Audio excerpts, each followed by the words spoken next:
Assalamualaikum warahmatullahi wabarakatuh. Salawat dan salam kita haturkan kepada junjungan kita Nabi besar Muhammad sallallahu alaihi wasallam. Allahumma sholli ala Muhammad. Sunan Kalijaga bernama asli Raden Said, putra Adipati Tuban Tumenggung Wilakita. Tumenggung Wilakita seringkali disebut Raden Sahur. Walau dia termasuk keturunan Ranggawale yang beragama Hindu, tapi Raden Sahur sendiri sudah masuk agama Islam. Sejak kecil, Raden Said sudah diperkenalkan kepada agama Islam oleh guru agama Kadipaten Tuban. Tetapi karena melihat keadaan sekitar, atau lingkungan yang kontradiksi dengan kehidupan rakyat jelata, maka jiwa Raden Said berontak. Gelora jiwa muda Raden Said seakan meledak-ledak, manakala melihat praktek oknum pejabat Kadipaten Tuban, di saat menarik pajak pada penduduk atau rakyat jelata. Rakyat yang pada waktu itu sudah sangat menderita dikarenakan adanya musim kemarau panjang. Semakin sengsara, di saat mereka harus membayar pajak, yang kadangkala tidak sesuai dengan ketentuan yang ada, bahkan jauh dari kemampuan mereka. Seringkali jatah mereka untuk persediaan menghadapi musim panen berikutnya sudah disita para penarik pajak. Walau Raden Said putra seorang bangsawan, beliau lebih menyukai kehidupan bebas, yang tidak terikat adat istiadat kebangsawanan. Dia gemar bergaul dengan rakyat jelata, atau dengan segala lapisan masyarakat, dari yang paling bawah hingga yang paling atas. Justru karena pergaulannya yang supel itulah, dia banyak mengetahui seluk-beluk kehidupan rakyat Tuban. Niat untuk mengurangi penderitaan rakyat sudah disampaikan kepada ayahnya.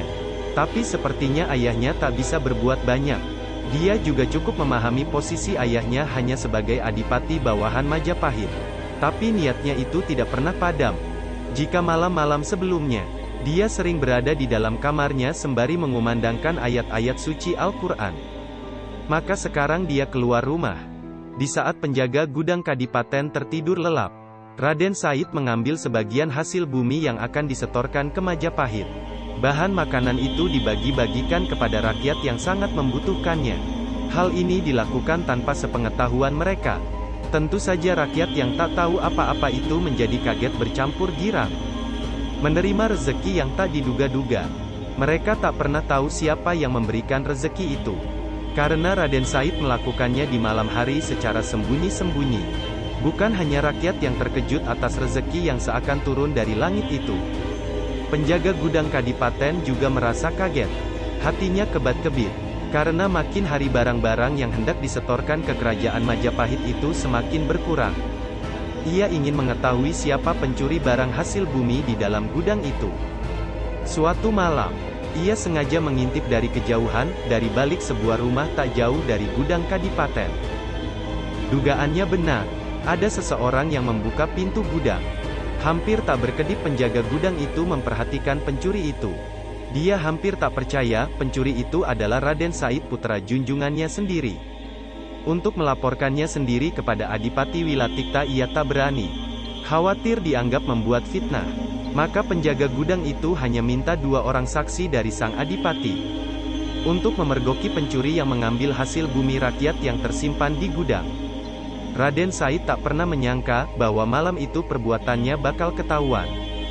Ketika ia hendak keluar dari gudang sambil membawa bahan-bahan makanan, 3 orang prajurit Kadipaten menangkapnya, beserta barang bukti yang dibawanya. Raden Said dibawa ke hadapan ayahnya. Adipati Wilatikta marah melihat perbuatan anaknya itu. Raden Said tidak menjawab untuk apa dia mencuri barang-barang hasil bumi, yang harusnya akan disetorkan ke Majapahit. Untuk perbuatannya itu, Raden Said harus mendapat hukuman. Karena kejahatan mencuri itu baru pertama kali dilakukannya, maka ia hanya mendapat hukuman cambuk 200 kali pada tangannya. Kemudian disekap selama beberapa hari, dan tidak diperbolehkan keluar rumah.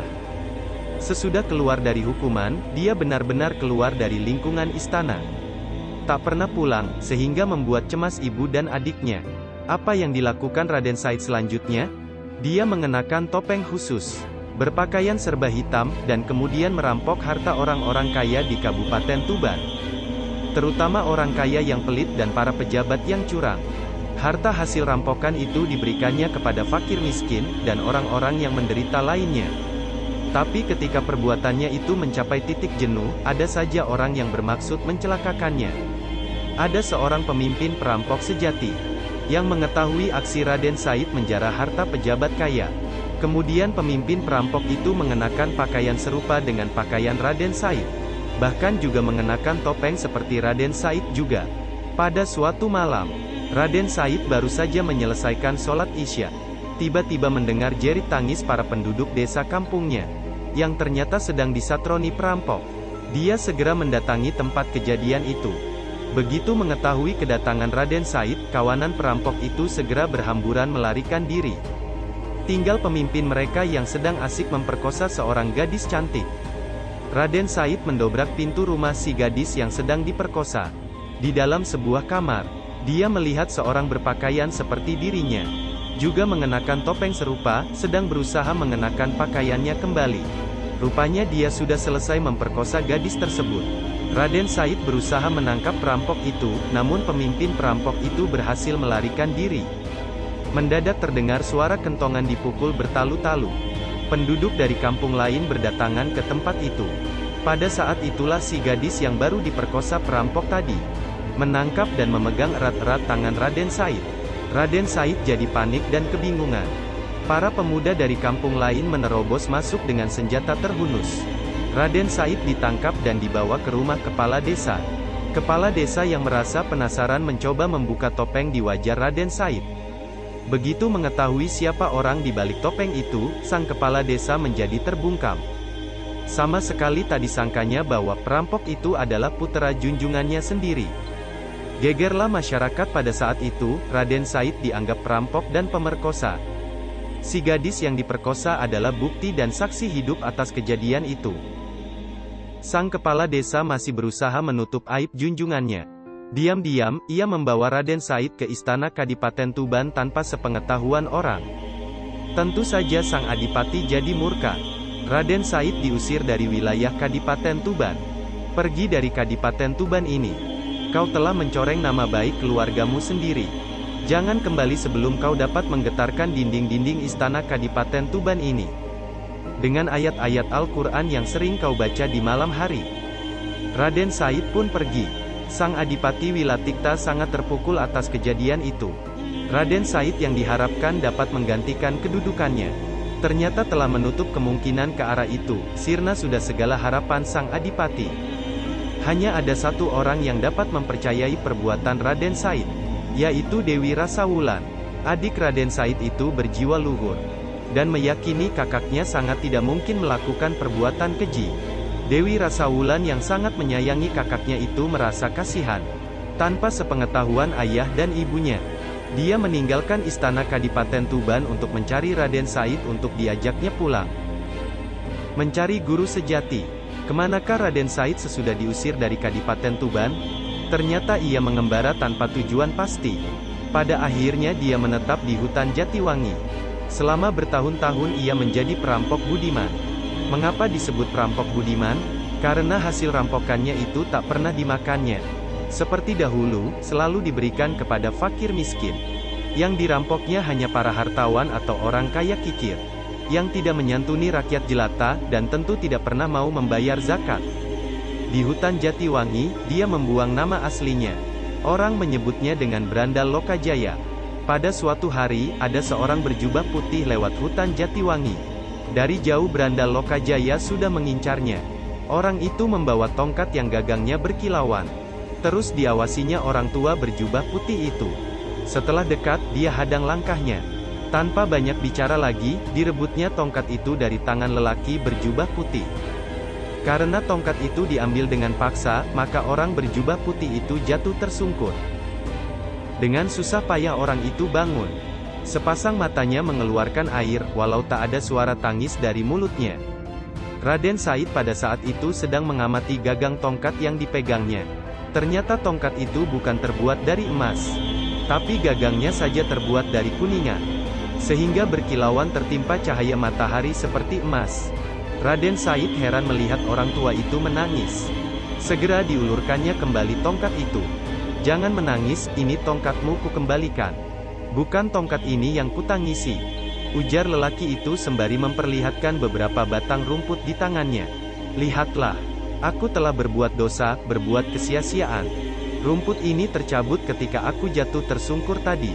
Hanya beberapa lembar rumput. Kau merasa berdosa? Tanya Raden Said heran. Ya, memang berdosa. Karena aku mencabutnya tanpa suatu keperluan. Andai kata ku cabut guna makanan ternak, itu tidak mengapa. Tapi untuk suatu kesia-siaan, benar-benar suatu dosa, jawab lelaki itu. Hati Raden Said bergetar atas jawaban yang mengandung nilai iman itu. Anak muda, sesungguhnya apa yang kau cari di hutan ini? Saya menginginkan harta. Untuk apa? Saya berikan kepada fakir miskin dan penduduk yang menderita. Sungguh mulia hatimu, sayang caramu mendapatkannya yang keliru. Orang tua, apa maksudmu? Boleh aku bertanya anak muda? Desah orang tua itu.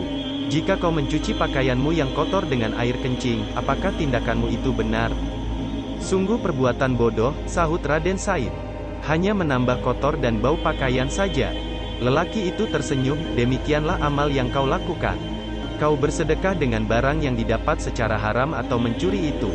Sama halnya dengan mencuci pakaian dengan air kencing. Raden Said tercekat. Lelaki itu melanjutkan ucapannya. Allah itu adalah zat yang baik, hanya menerima amal dari barang yang baik atau halal. Raden Said makin tercengang mendengar keterangan itu. Rasa malu mulai menghujam lubuk hatinya. Betapa keliru perbuatannya selama ini. Dipandangnya sekali lagi wajah lelaki tua itu.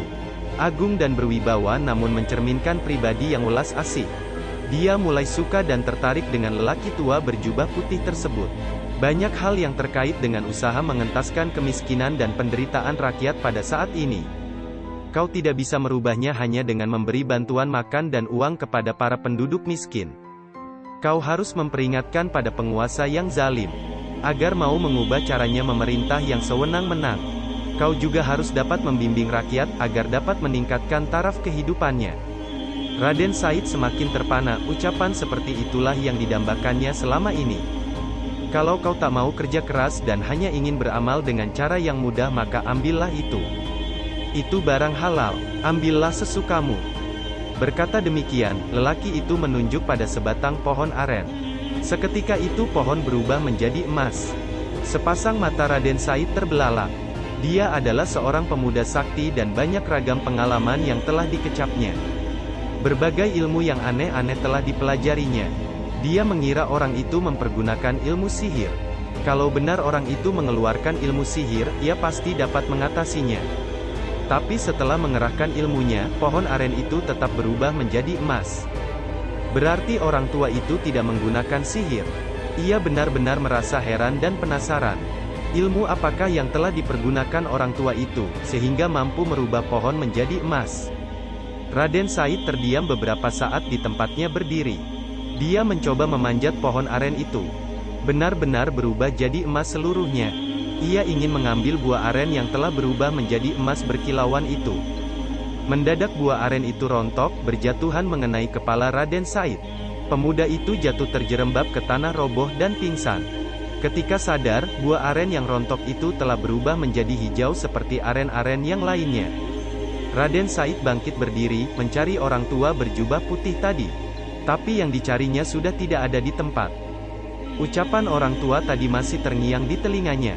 Tentang beramal dengan barang haram yang disamakan dengan mencuci pakaian dengan air kencing. Tentang berbagai hal yang terkait dengan upaya memberantas kemiskinan. Raden Said mengejar orang itu. Segenap kemampuan dikerahkannya untuk berlari cepat. Akhirnya dia dapat melihat bayangan orang tua itu dari kejauhan. Sepertinya santai saja orang itu melangkahkan kakinya, tapi Raden Said tak pernah bisa menyusulnya. Jatuh bangun terseok-seok dan berlari lagi. Demikianlah setelah tenaganya habis terkuras. Dia baru bisa sampai di belakang lelaki berjubah putih itu. Lelaki berjubah putih itu berhenti. Bukan karena kehadiran Raden Said, melainkan di depannya terbentang sungai cukup lebar. Tak ada jembatan, dan sungai itu tampaknya sangat dalam. Dengan apa dia harus menyeberang? Tunggu tuan, ucap Raden Said ketika melihat orang tua itu hendak melangkahkan kakinya lagi. Sudilah kiranya tuan menerima saya sebagai murid. Pintanya, menjadi muridku? Tanya orang tua itu sembari menoleh. Mau belajar apa? Apa saja, asal Tuan menerima saya sebagai murid. Berat sekali anak muda, bersediakah engkau menerima syarat-syaratnya? Saya bersedia. Lelaki itu kemudian menancapkan tongkatnya di tepi sungai. Raden Said diperintah menunggui tongkat itu. Tak boleh beranjak dari tempat itu, sebelum orang tua itu kembali menemuinya. Raden Said bersedia menerima syarat ujian itu. Selanjutnya lelaki itu menyeberangi sungai. Sepasang mata Raden Said terbelalak heran. Lelaki itu berjalan di atas air bagaikan berjalan di daratan saja. Kakinya tidak basah terkena air. Ia semakin yakin, calon gurunya itu adalah seorang lelaki berilmu tinggi, waskita dan mungkin saja golongan para wali. Setelah lelaki tua itu hilang dari pandangan Raden Said, pemuda ini duduk bersila.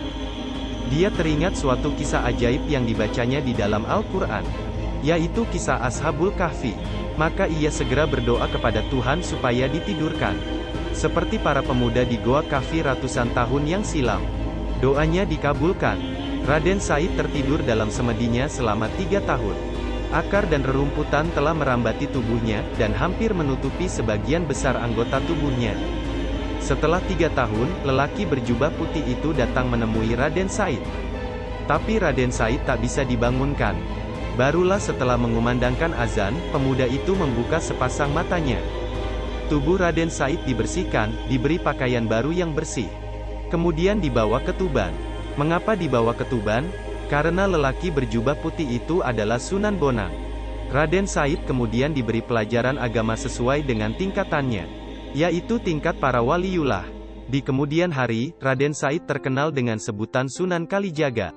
Kalijaga artinya orang yang menjaga sungai, karena dia pernah bertapa di tepi sungai. Ada yang mengartikan Sunan Kalijaga adalah penjaga aliran kepercayaan yang hidup pada masa itu. Dijaga maksudnya supaya tidak membahayakan umat, melainkan diarahkan kepada ajaran Islam yang benar. Ada juga yang mengartikan legenda pertemuan Raden Said dengan Sunan Bonang. Hanya sekedar simbol saja. Kemanapun Sunan Bonang pergi selalu membawa tongkat atau pegangan hidup. Itu artinya Sunan Bonang selalu membawa agama, membawa iman sebagai petunjuk jalan kehidupan.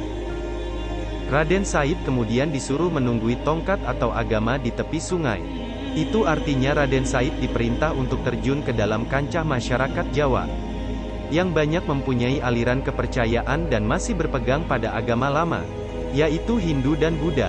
Sunan Bonang mampu berjalan di atas air sungai tanpa amblas ke dalam sungai. Bahkan tidak terkena percikan air sungai. Itu artinya Sunan Bonang dapat bergaul dengan masyarakat yang berbeda agama, tanpa kehilangan identitas agama yang dianut oleh Sunan Bonang sendiri, yaitu Islam. Kerinduan seorang ibu. Setelah bertahun-tahun ditinggalkan kedua anaknya, Permaisuri Adipati Wilatikta seperti kehilangan gairah hidup. Terlebih setelah usaha Adipati Tuban menangkap para perampok, yang mengacau Kadipaten Tuban membuahkan hasil. Hati ibu Raden Said seketika terguncang. Kebetulan saat ditangkap oleh prajurit Tuban, kepala perampok itu mengenakan pakaian dan topeng yang persis dengan yang dikenakan oleh Raden Said. Rahasia yang selama ini tertutup rapat terbongkarlah sudah. Dari pengakuan perampok itu, tahulah Adipati Tuban bahwa Raden Said tidak bersalah. Ibu Raden Said menangis sejadi-jadinya. Dia benar-benar telah menyesal mengusir anak yang sangat disayanginya itu. Sang ibu tak pernah tahu bahwa anak yang didambakannya itu bertahun-tahun sudah kembali ke Tuban. Hanya saja tidak langsung ke istana Kadipaten Tuban, melainkan ke tempat tinggal Sunan Bonang. Untuk mengobati kerinduan sang ibu, tidak jarang Raden Said mengerahkan karomah yang tinggi, yaitu membaca Al-Quran jarak jauh, lalu suaranya dikirim ke istana Tuban. Suara Raden Said yang merdu itu benar-benar menggetarkan dinding istana Kadipaten, bahkan mengguncangkan isi hati Adipati Tuban dan istrinya. Tapi Raden Said masih belum menampakkan dirinya. Banyak tugas yang masih dikerjakannya. Di antaranya menemukan adiknya kembali. Pada akhirnya, dia kembali bersama adiknya yaitu Dewi Rasawulan. Tak terkira betapa bahagianya Adipati Tuban dan istrinya menerima kedatangan putra-puterinya yang sangat dicintainya itu. Karena Raden Said tidak bersedia menggantikan kedudukan ayahnya, akhirnya kedudukan Adipati Tuban diberikan kepada cucunya sendiri, putra Dewi Rasawulan dan Empu Supa. Raden Said meneruskan pengembaraannya. berdakwah atau menyebarkan agama Islam di Jawa Tengah hingga ke Jawa Barat. Beliau sangat arif dan bijaksana dalam berdakwah, sehingga dapat diterima dan dianggap sebagai guru suci setanah Jawa. Dalam usia lanjut, beliau memilih Kadilangu sebagai tempat tinggalnya yang terakhir dan beliau dimakamkan di sana. Berikut beberapa karomah Sunan Kalijaga. Suatu ketika, di pinggiran hutan yang lebat, tatkala Kanjeng Sunan Kalijaga tengah melakukan perjalanan syiar Islam, ia dicegat oleh segerombolan perampok yang sudah terkenal kekejamannya. Dengan polos, wali yang juga dikenal sebagai Syekh Malaya ini mengatakan bahwa dirinya tak memiliki harta yang layak. Tapi, pemimpin perampok itu tak mempercayainya. Bahkan dengan garang ia memerintahkan anak buahnya untuk menggeledah. Mendapat perlakuan yang tidak senonoh, Sunan Kalijaga hanya tersenyum. Ia bertekad untuk memberi pelajaran kepada para perampok itu, agar kembali ke jalan yang benar. Manakala mereka mulai mendekat, dengan tenang Kanjeng Sunan Kalijaga mengibaskan kain panjang yang tersampir di pundaknya. Dan apa yang terjadi, tenaga kibasan itu ternyata mampu membuat para perampok porak-poranda. Melihat kejadian itu, Ki Jakhana, sang pemimpin perampok menjadi berang. Ia langsung memasang kuda-kuda dan bersiap-siap menyerang Kanjeng Sunan Kalijaga dengan pedangnya. Dengan gerakan yang garang, ia mulai mendekati sasarannya. Kali ini, Sunan Kalijaga merapalkan ilmu mali rupa. Begitu usai, mendadak tubuh Kanjeng Sunan Kalijaga telah berada tak jauh dari Ki Jakhana. Ki Jakhana semakin bernafsu. Dengan teriakan keras ia langsung menyabetkan pedangnya ke tubuh Sunan Kalijaga. Aneh, Kanjeng Sunan Kalijaga tak menghindar. Ia membiarkan pedang yang demikian tajam itu menghantam tubuhnya. Melihat kejadian itu, sudah barang tentu membuat para pengikut Ki Jakhana menjadi berang. Dengan ganas salah seorang anak buah Ki Jakhana melabrak. Begitu ia akan melompat, sebuah tangan yang halus telah menahan gerakannya. Tangan Kanjeng Sunan Kalijaga. Belum sempat ia membuka mulut. Dengan penuh wibawa Kanjeng Sunan Kalijaga berkata, "Jangan panik, yang diserang hanyalah pohon asam, bukan aku." Ketika anak buah Ki Jakhana ini akan bertanya lebih jauh, terdengar suara lembut Kanjeng Sunan Kalijaga menambahkan, "Jika ingin tahu, pejamkanlah matamu. Lihatlah dengan mata batinmu. Maka engkau akan tahu apa yang terjadi." Beberapa anak buah Ki Jakhana pun melakukan apa yang disarankan oleh Kanjeng Sunan Kalijaga. Dan apa yang terjadi? Mereka melihat, dengan membabi buta Ki Jakhana yang merasa membabatkan pedangnya ke tubuh Sunan Kalijaga itu. Ternyata hanya meletakkan pedangnya ke batang pohon asam. Karena tubuh yang ditebas tak juga roboh, akhirnya Ki Jakhana kehabisan tenaga. Dan ia menjadi terkejut bercampur malu. Tatkala Kanjeng Sunan Kalijaga mulai mencabut ilmunya, ternyata ia hanya menetak sebatang pohon asam. Akhirnya, Ki Jakhana menyerah, dan menyatakan taubat serta memeluk agama Islam yang disebarkan oleh Kanjeng Sunan Kalijaga. Ki Pandan Arang I yang dalam pemerintahannya cukup merasa sangat menderita, karena putri kesayangannya yang cantik jelita menderita sakit lumpuh. Segala ikhtiar telah dilakukan. Malangnya semua usahanya gagal dan tidak ada perubahan, putrinya tetap lumpuh. Akhirnya Ki Pandang Arang I pun bernazar, barang siapa dapat menyembuhkan putrinya akan diangkat sebagai menantu. Pada suatu hari, Sunan Kalijaga memberitahu bahwa, di Gunung Gede ada orang yang pandai bernama Ranawijaya berasal dari Majapahit. Dan atas permintaan Ki Pandan Arang I, Ranawijaya pun datang ke Kadipaten. Dengan doa khusus sang putri didoakan. Akhirnya sang putri dapat disembuhkan, dan Ranawijaya dijadikan sebagai menantu sesuai dengan nazarnya. Pada saat Ki Pandan Arang I meninggal dunia, Ranawijaya menggantikan dengan gelar Ki Pandan Arang II. Daerahnya maju pesat, rakyatnya makmur, termasuk perkembangan agama Islam yang cukup memuaskan. Namun kemakmuran dan keberhasilan dalam pemerintahannya membuat Ki Pandan Arang II lupa diri, ia menjadi congkak dan sombong. Ia selalu mengejar harta walaupun hartanya sudah melimpah ruah. Mengetahui keadaan itu, Sunan Kalijaga datang menyamar sebagai penjual rumput. Terjadilah tawar-menawar, yang disisipkan peringatan terhadap perilaku Ki Pandan Arang II, yang telah menyimpang dari ajaran agama Islam. Berulang kali Sunan Kalijaga datang memperingatinya, namun tak dihiraukan. Akhirnya Sunan Kalijaga menunjukkan karomahnya. Setiap tanah yang dicangkulnya berubah menjadi bongkahan emas, dan diberikan kepada Pandan Arang. Pandan Arang pun sangat heran melihat kesaktian si penjual rumput. Hingga akhirnya ia mengetahui kalau si penjual rumput itu ternyata adalah Sunan Kalijaga. Ia pun bersimpuh dan bertaubat. Pandan Arang melepaskan kedudukannya sebagai adipati, dan ingin berguru kepada Sunan Kalijaga. Sunan Kalijaga menyanggupi. Akan tetapi Sunan mengajarnya di Gunung Jabal Kat. Dengan syarat, perjalanan yang ditempuh tidak boleh membawa harta benda. Setelah menimbang, tekadnya pun bulat. Hingga akhirnya Pandan Arang bersama istrinya meninggalkan Semarang menuju Gunung Jabal Kat.